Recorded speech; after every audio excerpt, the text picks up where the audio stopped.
плиткоумници? Това го гледат вашите деца. Това ли искате?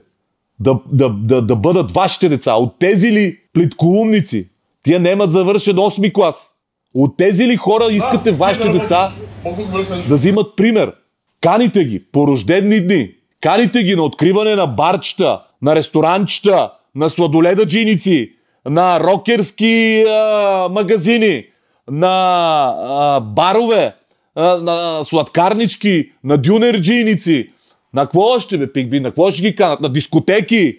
Абе, ваза, не е ли ви срам, бе, господа, управители и шефове на тия дискотеки, къде каните? Това са малумници. Това са хора с едно изречение в акъла си, бе. Те не могат, там има права линия.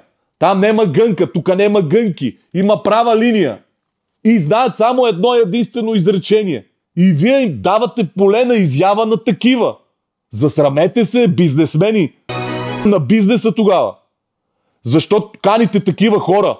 Само като го погледнете човека, изражението му на този тъй наречен чеченец лия, къв лия, защото на мен не ми мяза, и имам чувство, че ако го плювна, ще умре.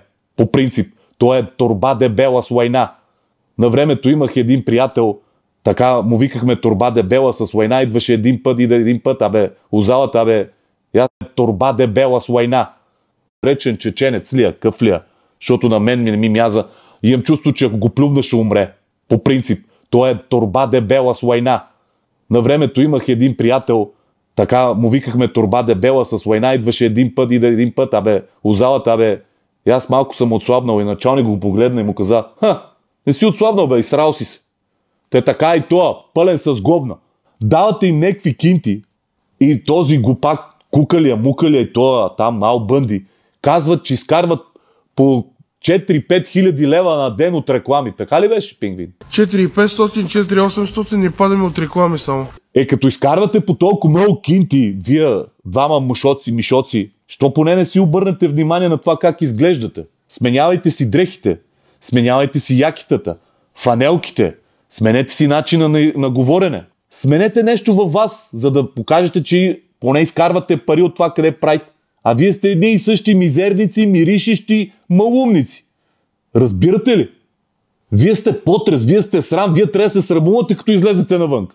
Сега пускаме видеото, продължението, да видите. Гледайте внимателно сега. Всички знаете за какво става въпрос.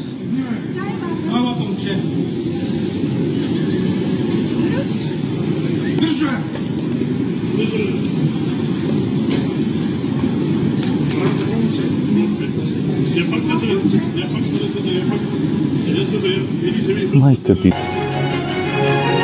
Чи да опловдиш бокуци. Добро куче. Добро кучи. Не съм си позволявал досега никога в нашите предавания, ето тук са моите приятели, моите пингвини, не сме си позволявали никога да обиждаме никой. По такъв гнусен и долен начин. Не сме правили такова предаване никога. Надявам се повече никога да не правим, пингвин, такова предаване. Често ти казвам. Това ли е примера? Това ли харесвате? На това ли искате да научите вашите деца? Много готино. Затова България върви напред. Да изгледаме едно от многото безразборни карания на това наречено същество то. Аз така ще го наричам. Паднал е с то. Виж, този човек му говори в мъжки род, помежду другото. То, защото не го знам какво е. Основното видео, заради което е целият проблем. Най-накрая стигаме тук с моя екип до мисълта, че тия хора са психически не са добре, не могат да говорят, имат по една-две реплики, които са си ги научили, само тех повтарят.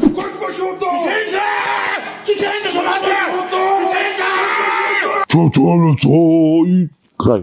И онова, аз не го знам какво е това същество, тротинетка, то трябва ли да му се вика Емили, Емилиан, Колагин, как да го наричаме това? В смисъл, това мъж ли е, жена ли е, или просто ще го наричаме то, защото не го знам какво е. Основното видео, заради което е целият проблем. Майки ти, малумно същество, Какво си ти, бе? Мъж ли си, жена ли си, бе? Какво си ти, бе? Какво си ти? Носи табелка с тебе си да знаме какво си, мъжка си, жена ли си, крокодил ли си, калинка ли си, хлебарка ли си. Това майки ти. Те го и това с раницата отпреде. Какво носиш от тази раница, бе? Яденето си, консервите. Това е основата, върху която действаме. На тази основа правиме това нещо, което го правиме. Защото, пак казвам, хубаво е да се шегуваме. Нали така, Пингвин? Хубаво да се майтапиме с назеси, с други хора, да си правиме шеги и закачки, но до някаква граница. Каквато смятам, че ние в нашия канал го правиме. Така ли е, Пингвин? Аз смятам, че го правиме. Целият ни екип тук, които работиме с пингвините, както ги наричаме, както ги наричам аз, те момчета работят с мене заради вас, за да се чувствате добре, да ви